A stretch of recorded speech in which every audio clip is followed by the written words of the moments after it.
Mayong udto sa tanan nga mga kaigsuonan. Ako nga alagad sa Dios, mga padayon sa paghimo sa akong ministeryo para kaninyo nga mao ang akong misyon sa paglig-on sa inyong pagtuo karon nga adlaw nga Domingo o karon oras nga alas 12 in punto.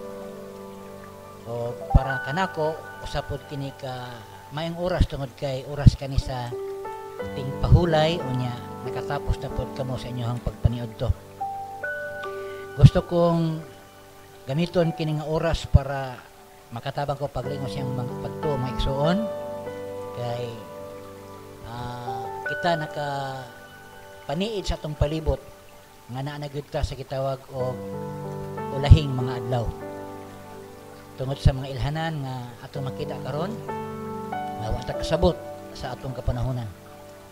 Mao nga tugote ko ninyo nga sa gihapon istorbohon tamo. Ug pangayoon gihapon ako ang inyong tagsa-tagsa ka igdulungog ug ang inyong tibok atensyon para patalinghugan ang hamili ug bilidhon nga pulong sa Ginoo. Akong hisgutan karon ka udtohon ang mensahe nga ato kining ibase sa Hebro Kapitulo 10 versikulo 36. Magabasa ko sa English nga version nga gisulat kini sa author nga nagaingon, "For you have need of endurance, so that when you have done the will of God, you may receive what is promised." Ang tema nga akong hisgutan karon ako ning giuluhan og the rewards of being willing. Ang ganti sa atong pagkamatimuhaon.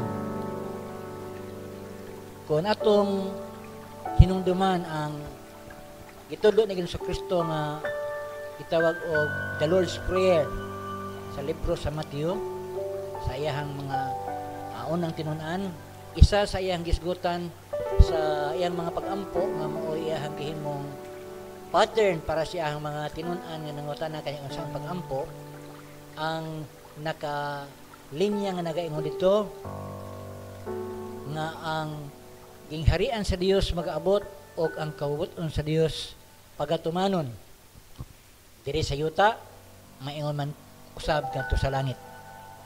So diri sa maong bahin sa kasulatan nga atong gi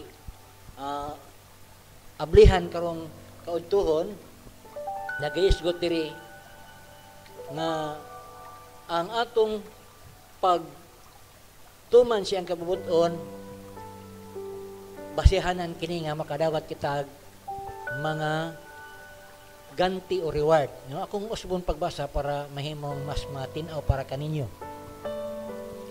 "For you have need of endurance, so that when you have done the will of God, you may receive what is promised." So, klaro ang pulong o mensahe nga gi-address sa maong author ngadto sa mga taga-Hebro nga siya nagaingon, "You have need of endurance." Nagkinahanglan kamo og pagkamaluhotayon, so that when you have done aron sa diya nga inyong kining mabuhat the will of God, ang kabubuton sa Dios, you may receive what is promised. Madawat ninyo unsay iyang gisaad. Ang Ginoo magapanalangin.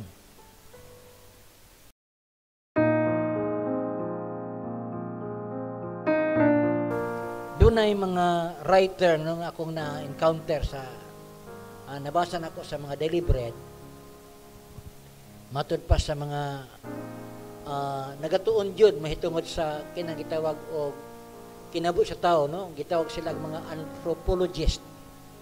Matud pa niya nga a living being, a person made in God's image, is a unique mixture of body, soul, and spirit, constitute to the real you. The Bible says that you were of such great importance to God that He sent His Son to redeem you. friend o higala, wala masayop ang mga nagtuon parte sa gitawag og what is man or what is a human being. Gani ang unang sentence nga guys ko diri, a human being or a person is a living being made in the image of God. Sa mga anthropologist nga nagtuon sila directly naga-observe sa tao, sukad nga ang tao gipakatao og hangtod kini paingon nga tos pagkatigulang unya mabawi ang nagkinabuhi. Unya nagtuon po sila Biblia, o nagkabasa po sila Biblia, naga-agree sila nga ang tao buhi nga binuhat o tao nga gihimo sumala sa imahin sa Ginoo. So kung ang maong ilah nga diskubrihan gibase man sa pulong sa Ginoo o niya ila pong gibase sa ilahang pag-obserbar sa tao sukad nga ang tao nakabantog kinabuhi, igsuon wala kini mo contrast sa Bible apan inline jud kini siya sa unsay gisulti sa pulong sa Ginoo. Gani mi-agree sila nga being a human being, a person made in the image of God, ila pa kining gisulti nga it's a unique mixture of body, soul, and spirit. So sa ato pa, sa ilahang pagka-discovery sa maong kapitulo o versikulo sa chapter 3 sa book of Genesis, naingon dito nga ang Dios miumol og lawas sa tao gikan sa abog. Unya human nga nabuhat nahimo kining nahitsura nga usa ka manikin apan wa kini kinabuhi.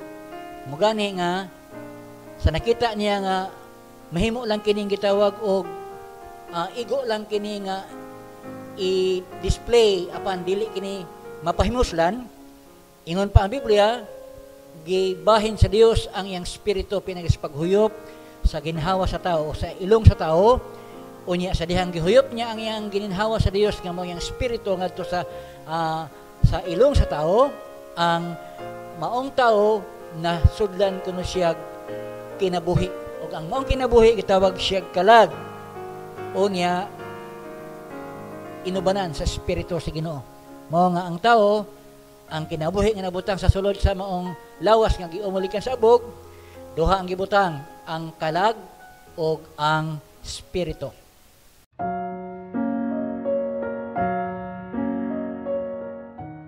Now, unsa madaining kalag, no, sa uban nga mga alain-lain nga mga Bible scholar o ang mga nagtuon po sa gitawag og anthropology o buot pasabot nagtuon may tungod sa tao, amin gud sila o angkon sila nga ang tao gibutang nga sa Dios og kalag. Ang kalag sa tao gitawag ni siya og sa Proverbs 20:27 gitawag og man's own spirit. Mao na nga ang spirito man gud og ang kalag, they are the same nga gitawag og dili makita. Apan ang spirito sa tao, kung ang Bible nato atong kanon atong patubagon ingon sa Proverbs 20:27 that the spirit of man is the candle of God, and searching and to all inside of his human being. Sa ato pa murag matawag kini og ang tao ang iyang gibutang diri nga mao ang kalag, mao ang gitawag og kinabuhi nga mao'y ginagamit sa tao nga mao ang mubatig gugma, mubatig kalipay, kagulog kasakit, og mubato kini siya og kaguol. Mao kana ang gitawag og kalag.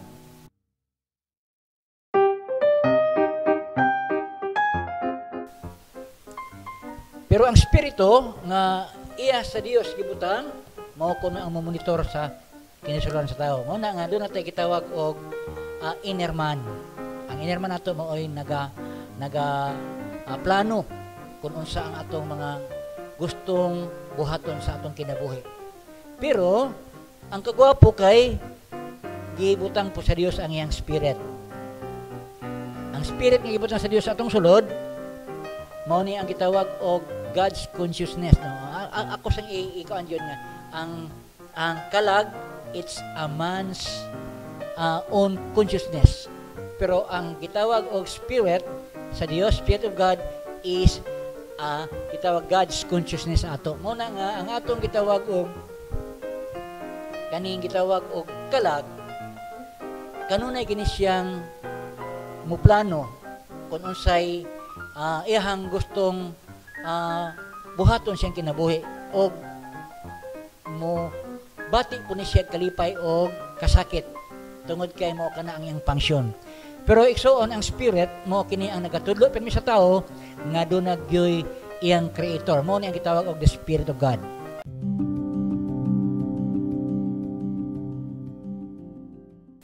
Okay, so mo kana siya ang gitawag og the function of body, the function of soul, and the function of spirit. The body, lifeless siya. So, karon ang Biblia nagapadayon pag-ingon, the Bible says that we were such of great importance to God. Kita importante para sa Ginoo. Nanganong importante ito para sa Ginoo? Kay sa ato makita, sa tayo nga gibuhat niya ang tao, di lang kay may kinabuhi ang tao, kundi gitagaan niya ang tao og tanan nga mga butang nga mao ang gitawag og momit sa unsay panginahanglan sa tao. Mao na nga ato makita nga sa gahimo ng tao, gibutang siya sa sakadapit nga gitawag Garden sa Eden nya sa palibot ni ini na ang tanan nga mga panginahanglan nga nagtagbo na sa mga panginahanglan sa tao. So walay kulang. Ano man tungod kay importante ta para sa Dios. Gani ang maong kuan sa Ginoo, gipabor sa tao nga mao tong mga gitawag needs nga mo meet siyang mga importance o sa mga panginahanglan sa tao, nahimo to igsuon nga miabot ang time nga dili na to siya nahimo nga nagkanunay sa tao. Ngano man tungod kay ang tao nagbiya siyang relasyon sa Dios.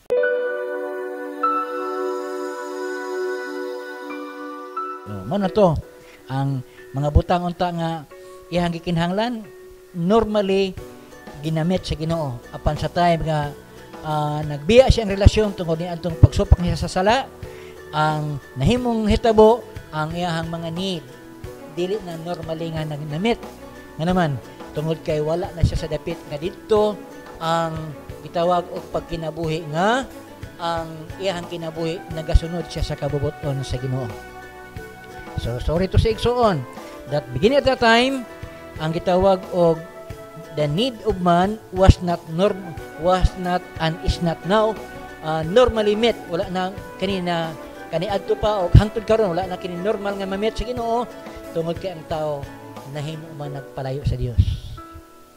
So, igsoon mo kana ang hinungdan nga doon na gitawag og struggle ang tao. Og sorry to say na beginning at the time and until now, ang tao nag-struggle. Na kung dili gid siya maningkamot og trabaho, dili gid siya pod basta-basta nga moabot kanya ang normal nga panalangin sa Ginoo. So, subo no?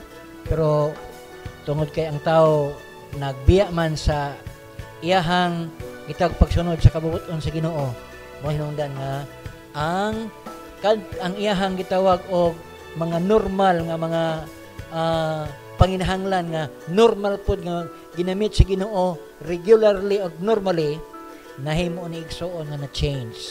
So until now nag-anita ni ini. Pero dunay sekreto nga gusto sa Dios ablihan ang atong kanang gitawag og pagkabuta nganong nahingani ni aron mahimo natong madiskubrihan pagbalik na gusto sa Dios na mabalik ta ni adtong gitawag og normal nga pagkabot sa mga panalangin sa Dios. Kay nagbiya naman gud ta sa kabubuton sa Ginoo, mo na nga daw mibiya pud sa ato ang normal nga pagpanalangin sa Dios. So this is my first session karong buntag o karong udto di ay. I hope nga nasabtan ninyo nga sa atong daan nga kinabuhi sa nagbiya ang atong unang ginikanan sa poder sa Ginoo, sa kabubuton sa Ginoo. That was the time, and until now nagastruggle na ta sa pagkabot sa grasya normally tungod kay nagdistansya na ang tao sa Ginoo ug pasabot nagbukto na ang iyang relasyon nga gwapo nga to sa Ginoo, unya ang relasyon karon sa tao nahimo na siyang questionable, nahimo na tang gitawag og separated og we are kaya tawag og distance from God, nahimo tang gitawag og na distansya ngadto sa Ginoo. So igsoon sa akong ikaduha unya nga sesyon hisgutan ako kung unsa ang plano sa Dios na makabalik ta sa pagsunod sa pagsunod siyang kabubuton o sa pagbalik nato sa atong gitawag daan nga relasyon ngadto sa Ginoo. Ang Dios magapanlangin nining una nga bahin sa mensahe nga akong gi-share kanyo nining kaudtohon. God bless.